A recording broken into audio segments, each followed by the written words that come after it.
So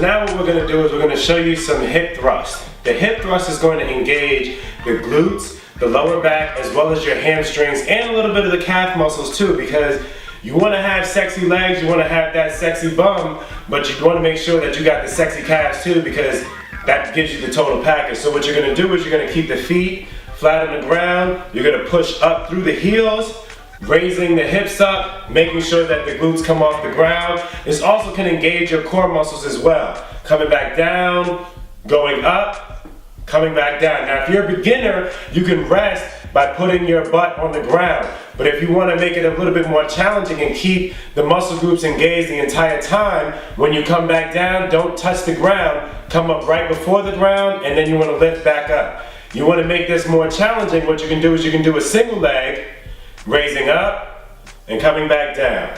Exhaling when you're pushing up, inhaling when you're coming back down, making sure that you're pushing through the heel, lifting up the hips and engaging the glutes and the hamstrings. All right, now if you want to take this to another progression, making it the most challenging, you can put your feet on the ball. If you don't have an exercise ball, you can use your chair or something that's going to elevate your feet. Now, the reason this is a progression is because it's very unstable. So you have to really engage your core so that when you come up, you're coming up in a stabilized position. You might shake a little bit, but that's fine. You want to give your abdominals the chance to work.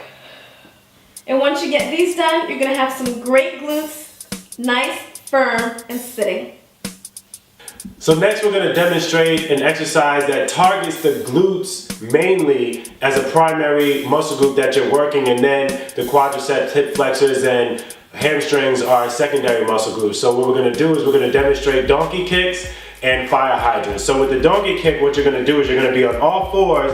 You're going to lift one leg up. You want to bring the leg up as high as you can, keeping the body straight. You don't want to try to lift it up too high and have to dip your shoulders and take your body out of alignment, because then it takes the focus off of the glute. So what you want to do is you want to make sure that you're lifting the leg up, engaging and contracting the glute, bringing the knee back in, lifting the leg up, engaging and contracting the glute, bringing the leg back in. Now those are the donkey kicks. So when you do the fire hydrants, what you're doing is you're lifting your leg up to the side, bringing the knee up and the leg up to a 90-degree angle, working the glute. So you have your gluteus maximus and your gluteus minimus, and that's what's going to give you that shape that you're looking for. So you want to make sure that you're lifting the leg up and bringing it back down, and you can lift it up and hold it. You want to hold it for a 2 count, 1, 2. You can kick the leg out straight. When you get more advanced and more comfortable in this movement, pulsating the leg up, working the hip flexor more, contracting the glute, bringing the leg in, and coming back down. So those are just a few different versions of how you can make the exercise a little bit more challenging.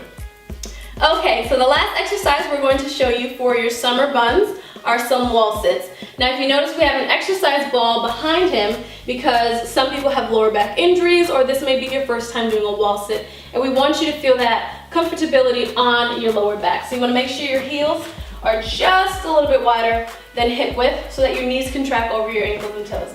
You're going to sit down, making sure you're not arching the back, keeping the lower back pressed into the ball, shoulders right over those hips, and you're going to press into those heels as you come up. Very good. You're just coming down to sit and coming up. Very good. Let's try 2 more.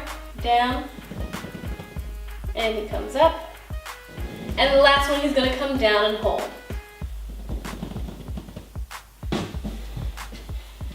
So with the actual wall sit, now you can really feel what it feels like to press not only your shoulders, but your hip bones and your lower back into the wall. Everything flat and firm, even the top of the head, chin is down, nose pointing forward. And you're just gonna sit.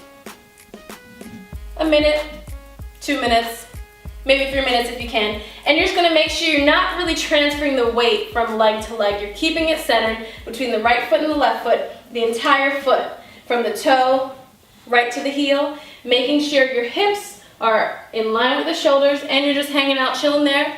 Maybe get a nice summer song on and you're getting those glutes working, hamstrings, and the entire leg. Alright, so I hope you have some fun with some of these summer buns exercises that we showed you. You have quite a number of months until summertime. You want to do these 2 to 3 times a week to really get your butt looking fabulous for the summer. Making sure that you at least take a day in between each time that you do them, because you want your muscles to get that rest so that you can really properly build them and engage them when you go back to it. So this is Reggie, Mr. Body Defining Lamptey with Selena Watkins with Black USA. and we're talking about these summer buns. So we like to see you when the summertime comes with these fat buns.